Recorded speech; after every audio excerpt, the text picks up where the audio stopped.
So hello বন্ধুগণ, তোমরা সব কেমন আছো? অবশ্যই ভালো আছো, আর আমি অনেক অনেক ভালো আছি। আর আজকে আমি যাচ্ছি যে একটা মুভির অডিশন দিতে। সো মুভিটার নাম হচ্ছে তোর আশিকি। তো আমাদের বোলপুর শান্তিনিকেতনের গীতাঞ্জলি হলের পেছনে একটা আয়োজন করা হয়েছে ওখানে অডিশনের। তো ওইখানে আমরা যাচ্ছি, কারণ আমাকে রকি ফোন করে বললো যে অডিশন দিবি তো যা। তাহলে আমাকে ফোন করে যখন বললো, তাই জন্য আমি যাচ্ছি। ও কারণ ও বন্ধু হয়, ওই জন্য আমাকে বললো, ভালোর জন্যই বলেছে। তো ওই জন্য আমি যাচ্ছি। তো ইন্দ্রকেও আমি ফোন করে ডেকে নিলাম যে ইন্দ্র একবার দেখে আসি কেরকম বলছে। দেখো লালটাটা চলে এসছে, ও বাড়ি থেকে 1 ঘন্টা জার্নি করে এসেছে।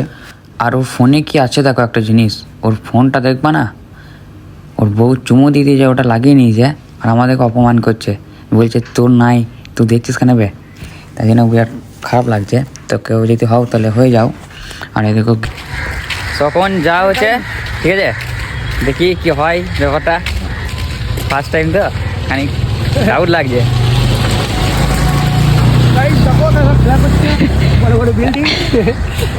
গীতাঞ্জলি দেখো, ঠিক আছে?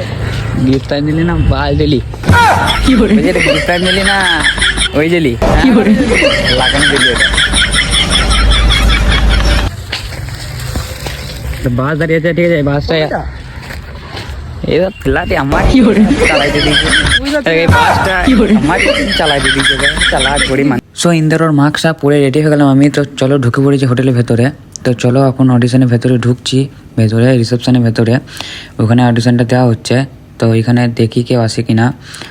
তো এখানে আছে মনে হলো একজন, ওই দেখো। তো এখানে অডিশন দেওয়া হচ্ছে, অনেকজন ছিল, তো বাড়ি চলে গেছে সবাই। তো আমরা এখন লেটে এসেছিলাম কারণ কাজ মাজ করে। তো এখন এখানে বসতে বললো। তো কিছুক্ষণ পর আমাদের হাতে একটা চিঠির মতন দিয়ে দিল। তো ওইটা বললো যে ওটা মুখস্থ করো, দিয়ে তোমাদের ওটা রোল দেওয়া হবে যখন বলবে। ওইটা ওকে একটা দিয়েছে, আমাকে একটা দিয়েছে। সো এইরকমই করে অডিশনটা দেওয়া হবে, আর প্রসেনজিতের মতন গিয়ে দাঁড়িয়ে দাঁড়িয়ে বলতে হবে। তো কিছুটা মুখস্থ হয়েছে। তো চলো তোমরা দেখে নাও একটু। যেদিন আমি থাকবো না সেই দিন তুই কার ওপর রাগ করে থাকবি। তো চলো কমপ্লিট সব অডিশন দেওয়া হয়ে গেল। সো অডিশন এখন হয়ে গেল। তো দেখি কি হয়, ঠিক আছে। এই মালটা দিল, আর আমাদের আর এই মালটা ভ্যাবলা হয়ে গেছে, কিছু বুঝতে পারছে না। হ্যাঁ ছবি তুলতে ফোন নিয়ে